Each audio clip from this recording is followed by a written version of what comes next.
na kayo. Tayo ay mag-aral, sabay-sabay nating alamin ang totoo. Ang kawan ng kordero sa inyo'y nag-aanyaya. Tula at musika, ihandog sa Diyos ng masaya, pagkat sa piling niya tayo'y may pag-asa.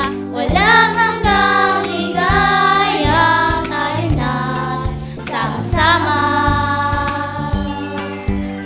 The KNC Show will teach us how we grow.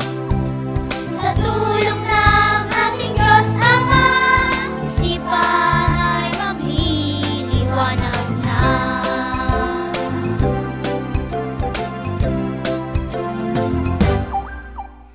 Mapalat na naman ang bumabasa, katwiran ng Ama ay nauunawa. Kaya't buksan ang Biblia, tayo na't magsalo-salo. The KNC Show will teach us while we grow. Sa tulong ng ating Diyos Ama, isipan ay magliliwanag na. Ang tulong ng ating Ama ang siyang dapat lakaran.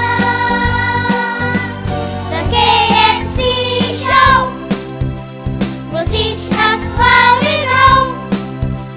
Sa tulong ng ating Diyos Ama, isipan ay magliliwanag na. The KNC Show will teach us while we grow.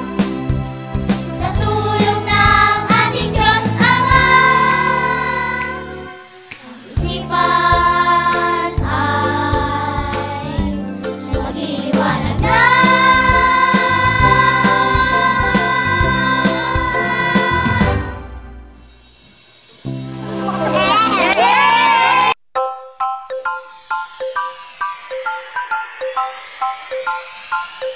Yay!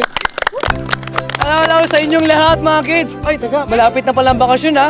Kayo ba may naisip na kayong puntahan ngayong bakasyon? Ako po kuya, wala pa eh.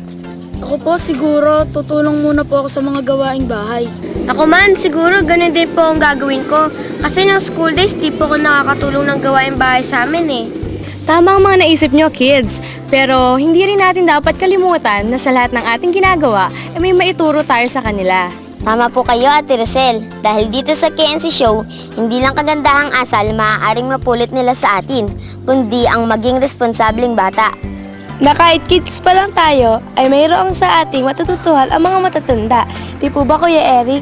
Tama ka doon, Jebel. Kaya nga, dapat lagi silang tumutok sa atin eh. Dahil hindi masasayang ang inyong bakasyon. Kaya naman, para malaman na nila ang bago nilang matututunan sa araw na ito, ay i-welcome na natin silang lahat. Okay, at magandang araw sa inyo at welcome sa KNC Show! Bye po. Okay.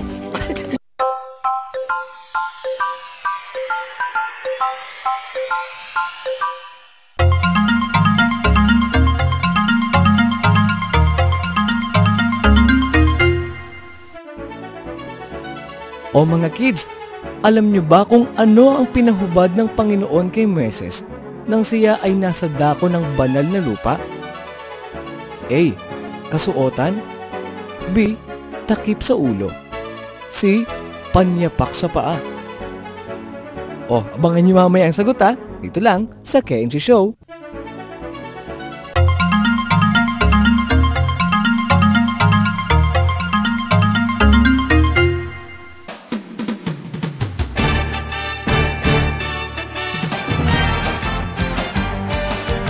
Magandang araw, ito ang Balitang Bata. Ayon sa Migrante Youth, dadami ang mapapabilang sa PMA o Pahinga Muna Anak, lalong-lalo na ang mga kabataang Pilipino na umaasa sa programang pang-edukasyon na inilalaan ng OWA o Overseas Workers Welfare Administration sa mga pamilya ng OFWs o Overseas Filipino Workers. Napipilitan na lamang na tumigil sa pag-aaral ang ilan sa mga anak ng OFWs dahil kapos umano sa salapi ang pamilya. at mahirap naman makakuha ng scholarship sa haba ng proseso. Broadcaster na kami, ang sigaw ng ilang mga kabataang Pilipino, edad 13 hanggang 16, ang nabigyan ng oportunidad para makasama sa isang radio program na Talakayang Musmos, na ang layunin ay maturuan di lang sa pag-host kundi maturuan ang mga bata sa tama. At yan po ang laman ng ating mga balita ngayon. Kunin naman po natin ang masasabi ng Biblia tungkol dito. Alamin natin kung may katulad din ba ang mga batang ito sa Biblia. May nasusulat ba tungkol sa mga anak na huminto o di nakapag-aral dahil ng kakapusan sa pera? Aba, meron yan. Alam mo ba na ang ating Panginoong Hesukristo nang nagkatawang tao ay hindi rin nakapag-aral? Talaga? Pati mga apostol. Ang katunayan niyan sa Juan 7:14 hanggang 15. Datapwat nang ang kapistahan nga'y nasa kalagitnaan na ay umahon si Jesus sa templo at nagturo. Nagsipang gilalas nga ang mga Hudyo na nagsasabi, paano nakaaalam ang taong ito ng mga karunungan, gayong hindi naman nag-aral kailanman. Hindi siya nakapag-aral, pero siya ay pinakinggan ng mga tao, pati na rin ang mga apostol. Ang katunayan sa Gawa 4:13.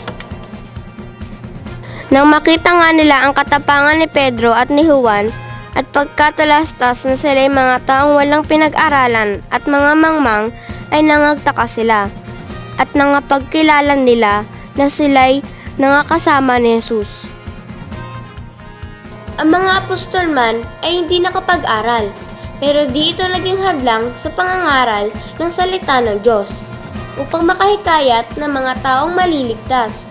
Ipinakikita lang dito na hindi hadlang ang kakapusan o kahirapan upang maabot ang nais ng puso. Basta ba may paniniwala sa magagawa ng Diyos. Kasama ang sipag at tiyaga ay magtatagumpay din. Oo nga, malaki talaga ang nagagawa ng pagtitiwala sa Diyos. Punta naman tayo sa isa. Paano naman ang pagtuturo sa mga bata na mabigyan ng oportunidad na makapagsalita sa isang radio program? Dito, mapofocus ang attention nila. Maaaring isang paraan din ito para mailayo sila sa masasamang bisyo at mabigyan ng pansin ang kanilang kakayahan. Maganda ang kanilang layunin, pero mas maganda kung maturuan sila ng mga payo at saway ng Panginoon na nakasulat sa Efesos 6:4. At kayong mga ama, huwag ninyong ipamungkahi sa galit ang inyong mga anak, kundi inyong turuan sila ayon sa saway at aral ng Panginoon.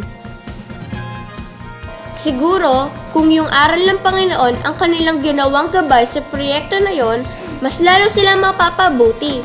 Oops! Muli, natapos na naman po ang aming pag-uulat sa araw na ito. Para naman po sa ating verse of the day ay sa Filipos 4:6.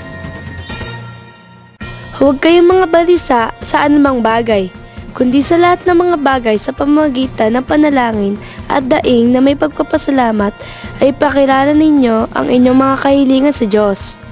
Be careful for nothing, but in everything by prayer and supplication with thanksgiving, let your requests be made known unto God. Ako po si Avin. At ako naman po si Jayvel dito lang sa Balitang Bata.